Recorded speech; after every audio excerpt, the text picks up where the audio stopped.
What is up, guys? So today we're going to talk about the police cells. The police cells is the one place in the world that strikes fear in the hearts of any drug addict.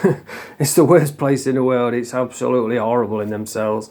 And what the police do, you know, if you like, if you don't admit everything straight away or you're holding back and they don't like it, they will weaponize the police cells and they'll keep you in there just for no reason at all, just to get back at you, you know. And I genuinely used to hate the police. I did, because I thought it was their fault, you know. It weren't my fault for going out stealing every day. It was their fault for catching me. That's the mindset I had, you know, a very immature mindset.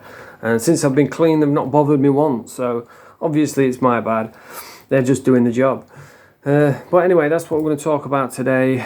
Some of my experiences in the police cells. I worked out that I have done close to a year in those police cells, because every time I'd get arrested, I'd be in there for 2 days. Say I got arrested at 9 o'clock in the morning, they'd keep me all morning, they'd keep me all afternoon, they'd interview me about 3 o'clock, and then they'd keep me for court the next day. So I'd be in the court all day, so that's 2 days. And last time I looked on my list of convictions, I had over 165 arrests, I think it was. And that's not even the full thing. That's only up until 2010. So if you work it out and times that by 2, spend close to a year in the fucking police cells. That's just tragic, isn't it?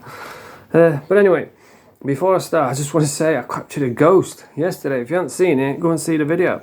I was doing a video yesterday because what I do is I'll go about my day and I'll see something, you know, I'll see something on YouTube, see something while I'm out and about, and I'll think, oh, that's a good idea, I'll do a video about that tomorrow. So I'll go to bed, I'll think about what I want to, you know, I'll take the subject, I'll put my own experiences with the subject, put a little bit of humour in there, and I'll get up in the morning, I'll do a dry run, like a practice video, because I forget half the shit I want to say. So I'll do a practice video, and then I will do the proper video, and that's what I was doing yesterday, you know, just practicing. And that people saying, is this for real? And it's like, that was my genuine reaction. I was doing a video and I don't think I was looking at the screen, but whilst I'm doing this video, just like I'm doing it now, I saw something dark pass by me and I was like, you know what I mean? What the fuck was that? And I'm so glad I stopped and had a look, because, you know, straight away I thought, what was that? Did I just see something then? It was like a darkness just shot past me out the corner of my eye, and I looked round and I thought, I'm going to have a look, and I look back on the video and you can see something goes past, and I know all about dust fucking particles and all that shit, but you know, you can't see them, or you know, they're just like tiny little things in the air and they show up on camera. But I saw it go past me. I was like, what the fuck was that? And I don't really believe in ghosts and all that sort of stuff. I had a ghost experience when I was a kid, but you can put that down to your brain's not formed properly, you know, because you're just a kid. But I learned, like, when I was living in the abandoned psych ward on my own, you know, just imagine that. That's like one of the scariest places in the world. People talk about, oh, imagine, would you live here for £1 million? Would you spend one night in here for £1 million? I used to fucking live in an abandoned psych ward. All the windows had been smashed out, all the bed frames were there, all the cupboards were all busted up, and it was scary. You'd think, oh, fucking hell, that's the scariest thing you could ever do. But I don't remember ever once being scared. I was more scared of being out homeless, walking the streets, because I was a homeless heroin addict in the cold. That was really scary. So, you know, I don't really believe in ghosts and stuff like that, but that was crazy. I was just doing a video and something like went past me. I was like, what the fuck? And then I have a look and then you can see some sort of orb fucking going past. Crazy. But anyway, yeah, we'll talk about the police cells now. The police cells they're just horrible. Especially like if you're just a normal member of society, you get thrown in the cells. It's an uncomfortable experience. It seems to drag. You lose track of time.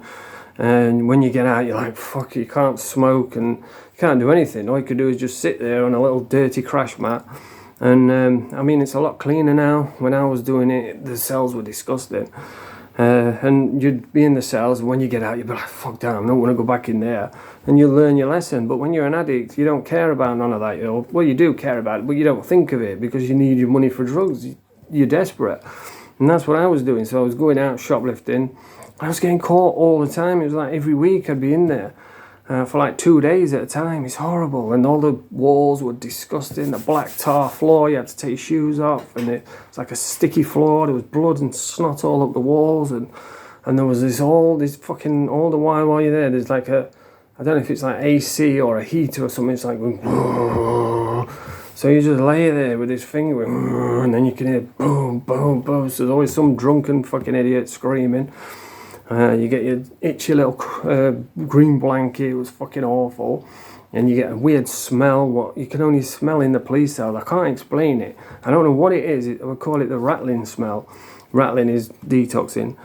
And it's like a weird smell. It like musty feet and like bleach and just can't explain it really.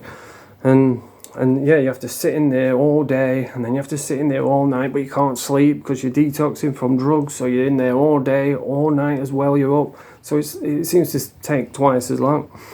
And I've seen some of the baddest men from Doncaster crumble in those cells. I remember once I was in there for like 3 days because they was just messing with me. They didn't really have, and this is what I say when they weaponise the police cells, they didn't really have any evidence. What they had, if I remember right, was me, like something got stolen, like a computer monitor or a laptop or something, and they had a picture of me in that building when it got stolen, but they didn't have me taking it, they didn't have me, they couldn't prove that I'd taken it. All they had was a picture of me in the building around the time it got stolen. And listen, if you've got me, if you bang to rights, I'll say, yeah, let's fucking get through it, let's get on with it. You've got me. And I'll admit it, but they didn't have me, so I thought, no, I'm not admitting it. So they weaponised the cells, they kept me in there, and they went away. It says, oh, we're getting an extension because they're only allowed to keep you 24 hours or something, and then they can get an extension and keep you another 24 hours, something like that. So they've kept me another 24 hours, and I'm thinking, fucking hell, I'm dying, I'm rattling, I can't sleep, I can't eat. It's driving me mad. And then they've come back again after this extension. I thought, finally, fucking hell. And then they've got another extension. I was like, they searched my mum and dad's house. I weren't even living at my mum and dad's. And they come back, and then they give me another interview, and they went and searched their houses again. I was like, fucking hell, they're taking a piss here, all because they won't admit it. And then eventually, after like 3 days, they've come up, and I thought, at last, they're going to deal with me. And then they said, oh, we've got evidence now, and they pulled out this fucking black coat that I had on in the picture. I'm like, well, and that's when I lost it. I'm like, fucking, what are you talking about? I told you that's me in the picture, but I didn't steal no, I was using the toilet. So yeah, that is my code. It was nothing. And I got really frustrated. I was kicking off. I was I was banging on the door. I'd never really do stuff like that. If I'm in the cells, there's no what you can do. If you act a dick, you're just going to keep you longer. So, I don't usually bang on doors, and it's annoying as fuck when you hear other people do it. But this time I was so frustrated, I was like, boo, boo, fucking banging on the door, I was screaming, shouting, I was like, oh, come on then. And then all they did was just chicken wing me up, took me around the other side of the police station and just put me in a room with like a reinforced soundproof door or something. It says, here, you can fucking bang all you want now. I was gutted. So I was just fucking laid there, miserable. And then I remember, this is how ruthless the police cells are. I went up to the desk, I finally get charged or whatever, and as I was going, there was a taxman in the cells, this fucking big hard taxman, and everybody was scared of him, and he used to have a crossbow, and he would go around with a crossbow, and he like jumping out and say, give me all your drugs, and they'd shoot him with his fucking crossbow. So he was known as like a nutter, crazy hard guy. And I walked past and I seen him in the cell, and he was fucking laid on the floor crying. A grown man laid on the floor crying, and he was killing it. He was trying to snitch. He was like, oh, please let me go. I'll take you to the house. I'll show you where they're dealing. I'll phone them up. I'll set them up. And I'm fucking walking past thinking, wow, this guy, he's supposed to be a bad man. He's supposed to be a taxman. And he's fucking on the floor crying, trying to snitch on everyone. And that's a lot of these dudes on YouTube, they're like that. They're big names on the street. And I've noticed when you go to prison, they're always mates with the screws. like Brian Cockrell and the people. I'm not saying him in particular. This is just an example, but people like that. They always seem to be out the cells. They always seem to be on the phone. They always seem to buddy up with the screws and get all these privileges, and they always get the best jobs. But yeah, that's what they do. They fucking weaponize the cells, and and they keep you in there for ages because they know it's horrible, and they don't have to do that. And they do it just to get back at you. They don't have to do that. I remember once I was after this incident when I was kicking off, and like it was uncharacteristic for me, but I got into trouble again like a week later, and they must have told this woman came and arrested me, and they must have told her watch out for him because he fucking kicks off, you know, and he's violent or whatever, just because of this one time. I've never been violent hardly with the police, but they must have said just watch him. So she's come, she's arrested me, and she even said to me, she said, "You're all right, you. I don't know, you know, they warned me about you. You're all right." And I says, "Well, you know, if you fucking treat me all right, I'll be all right with you." And I says, "Are you going to get me through quick then?" Just like an off-the-cuff remark. And she says, "Yeah, we'll get you straight in and out." And she got me in, right? I must have only been in there 20 minutes. She dealt with me, charged me, got me out, and that was it. And even the desk sergeant said, "Fucking hell, you're not messing about today, that was quick." So it just shows you that if they wanted to, they could get you straight through, get it dealt with, and get you on your way. But they don't. They want to fucking piss about. They want to keep you in the cells. They're going to have the dinner. They're going to have a coffee. And they just leave you stewing in the cells. And that's why I hated the police back then. Whether it was right or wrong. You know, I used to fucking hate them. I used to blame them for everything. And there was certain things what they used to do what really annoyed me. Like, first of all, calling me Ian. I fucking hate being called Ian. I shudder when someone calls me Ian. When I was working before I relapsed, they all at work used to call me Ian. It fucking drives me mad because it's associated with authority. You know, like prison screws or coppers or judges. All the official authoritarians, is that word? They call me Ian. So it's bad vibes from that name. I hate being called Ian. And the coppers would always say, "Oh, you're all right, Ian." They act like you're the mate. They act like they are your friend, you know. Like the last time I remember getting arrested, a while ago now, and I was out with a dog. And I'm just coming off the field, and I saw a couple, like a man and a woman, you know, with a bomber jacket on. I thought, "Who the fuck's that?" And they was looking over the field, but I didn't think it was the police. I just thought, I wonder who that is. Because I can't remember any of the faces, me. I'm sure they recognise me, but they all look the same to me. But yeah, I'm coming off the field with the dog, and this man and woman in there, and they said, "Oh, you're right, Ian." I'm like, "Who's this?" I said, "Come on, we just need to have a word here, mate." And I thought, it's the fucking police. And, you know, they're trying, "Well, you all right, mate? How we doing, mate? You're not my mate. You're going to put me in that cell.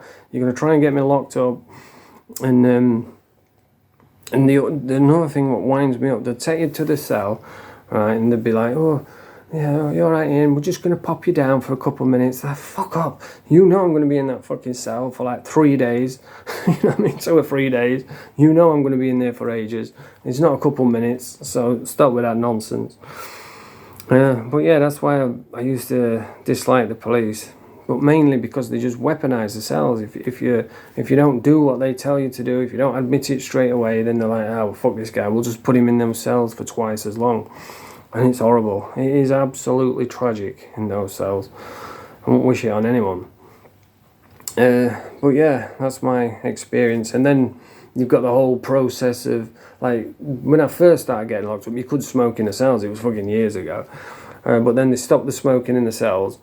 But then you could smoke underneath the courts. And they used to come, like, there's nothing as beautiful as hearing the Group 4 screws the next morning to take you to court. You know, when you've been in the cells for like 2 days, you're fucking festering, you stink, your fucking hair's all over, rough as fuck. But you know when the Group 4 come, they're going to take you under the court and you can have a cigarette and a coffee. So, you know, when you're waiting that morning, like 9 o'clock, you can hear the keys going, you can hear the handcuffs going, you're like, fucking yes, at last, get me out of this fucking cell. And then they'd come and you could smell their aftershave or the perfume if it's a woman. You know, they're looking all nice and fresh and you're like, oh, half dead Fred, like, can't even fucking lift your arms up, just dying. And and then they used to take you down this stairway underneath the courts, underneath the police station, which, a little tip, if we ever get bombed by Russia or out, just make it send to the police station or the courts and get underneath the courts, because they've got cells down there, they've got sandwiches and coffee and all that sort of stuff. So yeah, make your way there. That's a little tip from me. But yeah, they'll take you underneath there, and they used to put you in like a cage with like 5 or 6 other dudes. Like 5 of them would be rattling, and there'd be one guy in the corner who just don't really seem like he belongs. And you could have a cigarette, you could, because what the solicitor used to do, he'd come down, and you wouldn't even have to ask him with me, because I was there all the time, and so they'd just give me fags, cigarettes straight away. You know, they'd give you like 20 cigarettes or 10 cigarettes. And then you'd get your cigarettes off your solicitor, you'd say, yeah, you know, the solicitor would say, oh, we know, you know the score, they're going to oppose bail, you're probably going to get remanded, I'll do my best. And then they'll put you back in the cell, and then you have to wait until the court's ready, and then they'll ring you on the phone. And you lay the phone ringing, right, you want Paddy for court 3, okay, and then they'll come round, take you up at the court, and, oh man, going up those stairs while you're rattling and detox, and then you walk out, and everybody looks prim and proper, and everybody's well-spoken, you've got all the women at the back, all the reporters or whatever, solicitor, prosecutor, it's all deadly serious, and you're stood there, big scruffy scarecrow there, fucking looking like biathlon, skinny as fuck. So it just looked like you're dying. And I remember they had a stipendiary magistrate in Doncaster, which is one guy who was on his own, and he knew me because I was always there, and everyone was like, who's on today? Oh, it's not the stipendiary, is it? Because he would be fair but firm, you know, if you breached your bail, straight to prison. But if you showed like you was crying, then he'd say, oh, you know what, I'll give you a chance. And I always remember he did the porridge verse on me. He says, society has earned a rest from your actions. And you know, there's the bit from porridge, I can't remember what it is. Society has earned a break from your actions. You will, that was it. Prison is an occupational hazard for you. And it was a direct quote from porridge. I didn't realise it at the time, but I know now. And I remember I went before him and he says, yeah, remanded. But then when I came back, about 3 months later, I'd put weight on, I was looking well. And he said, oh, you know what, you look a lot better, I'm going to give you a chance and give me a drug treatment order.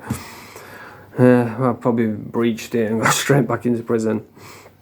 But yeah, and then once you've been in front of the court, they'll take you down. And no matter how many times you go in front of the court, you always get that feeling like you're fucking, like you need to take a crap. It's like you're literally shitting yourself, even though you've been to court, like I must have been in court fucking hundreds of times.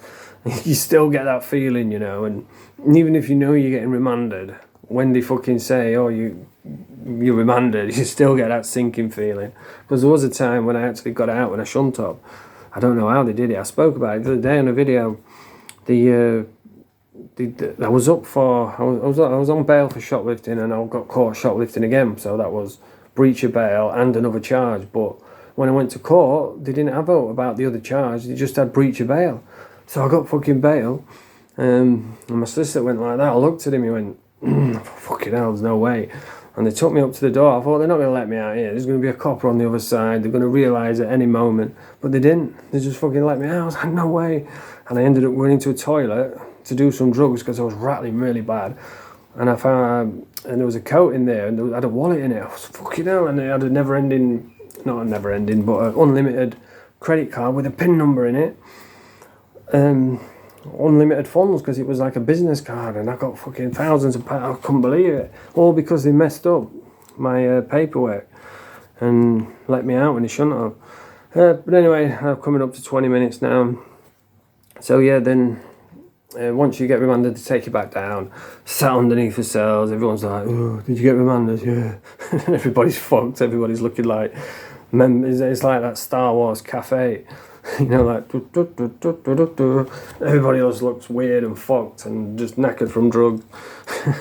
and then once you get remanded, you have to wait for the bus to come, and then when the bus gets there, you sat on the bus. You can't. It's like being on a sweat box. It's like if you took everything out your fridge, go and sit in your fridge and pull the door to. That's what it's like on a sweat box. And when you're rattling, you know, you're like, oh, your back's aching, your legs are aching, you can't get comfy, you're freezing cold, then you're red hot and you're sneezing, puking, like, ugh. And then if you get to the prison and there's a big waiting queue, you're there for fucking half an hour, sometimes even 2 hours in this horrible little bloody cubbyhole. It's a fucking nightmare. And one thing that I remember every time when I was going to prison, I'm just going to finish on this, is looking out the window at the sweat box, just looking at everyone going about the business, all the women going to college, all the dudes going to work, you know, people just going about their everyday life. And I used to sit there and I'd be gutted, I'd be devastated, thinking, why can't I live like that? All these millions of people in the world, and I have to be a fucking junkie, you know. And I'd be getting really sorry for myself, and it's just a horrible, lonely place in the back of the sweat box, and you just end up reassessing. It's the loneliest place in the world. You end up reassessing your life. How did I end up here? And you know, but I just couldn't get out of it. I was stuck in it. I just couldn't seem to get out of that lifestyle. But anyway, waffled on long enough. That's the video for today. What's it like in those prison police cells? I think the police cells are fucking 10 times worse than a prison cell. But yeah, it's horrible, miserable, grim place in the police cells. Absolutely hate it. But if you like this video, press the thumbs up, subscribe to the channel. Mange 2, YouTube, Mange 2.